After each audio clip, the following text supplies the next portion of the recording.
कहते हैं ना, जिंदगी जब सबसे ज्यादा चुप होती है तभी वो सबसे ज्यादा कुछ कह रही होती है। एक सुनसान गांव, चारों तरफ सन्नाटा, और उस सन्नाटे के बीच मिट्टी से बनी एक छोटी सी झोपड़ी।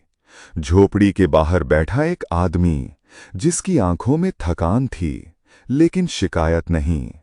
उस आदमी का नाम था राघव। 5 साल पहले राघव की जिंदगी ऐसी नहीं थी। वो पढ़ा लिखा था, संस्कारों में पला बढ़ा और रिश्तों की कद्र करने वाला इंसान। उसकी शादी हुई थी अनुष्का से, आज जिसे पूरा देश आईपीएस ऑफिसर अनुष्का शर्मा के नाम से जानता है। शादी सादगी से हुई थी लेकिन खुशियां बहुत थीं। अनुष्का की आंखों में सपने थे और राघव की आंखों में उन सपनों को पूरा करने का भरोसा। उस वक्त न आईपीएस थी न रुतबा, सिर्फ पति पत्नी थे।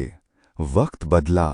अनुष्का ने आईपीएस परीक्षा पास कर ली, वर्दी आई, सलामियां मिलने लगीं, नाम, पहचान, ताकत, और यहीं से रिश्ते में चुप्पी आने लगी। राघव वहीं का वहीं रह गया और अनुष्का बहुत आगे निकल गई। अब बातों में अपनापन नहीं था, सिर्फ औपचारिक शब्द थे। अनुष्का को राघव अब पीछे छूटा हुआ लगने लगा और राघव हर दिन खुद को समझाता रहा कि ये वक्त भी गुजर जाएगा। एक दिन अनुष्का ने कहा, हम दोनों अब एक जैसे नहीं रहे। राघव चुप रहा। कोर्ट, कागज और एक रिश्ता हमेशा के लिए टूट गया। राघव ने एक सवाल भी नहीं पूछा।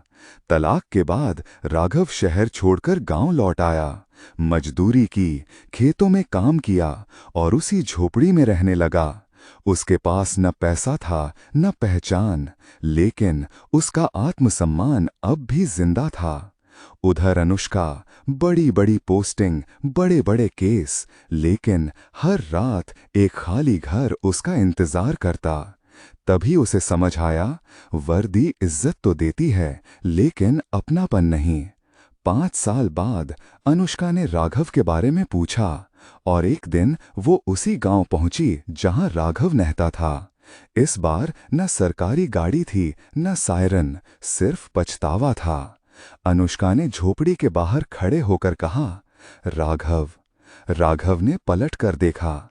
कोई गुस्सा नहीं, कोई सवाल नहीं, बस एक शांत नजर। अनुष्का की आंखों से आंसू बहने लगे। अनुष्का बोली, मैं बहुत गलत थी। मैंने पद को प्यार से बड़ा समझ लिया। राघव ने बस इतना कहा, गलती सब करते हैं पर हर कोई उसे मान नहीं पाता। वापस लौट गई और राघव फिर उसी झोपड़ी के बाहर बैठ गया, लेकिन आज वो सबसे अमीर इंसान था। कहानी से हमें यह सीख मिलती है कि इज्जत पद से नहीं, इंसानियत से मिलती है।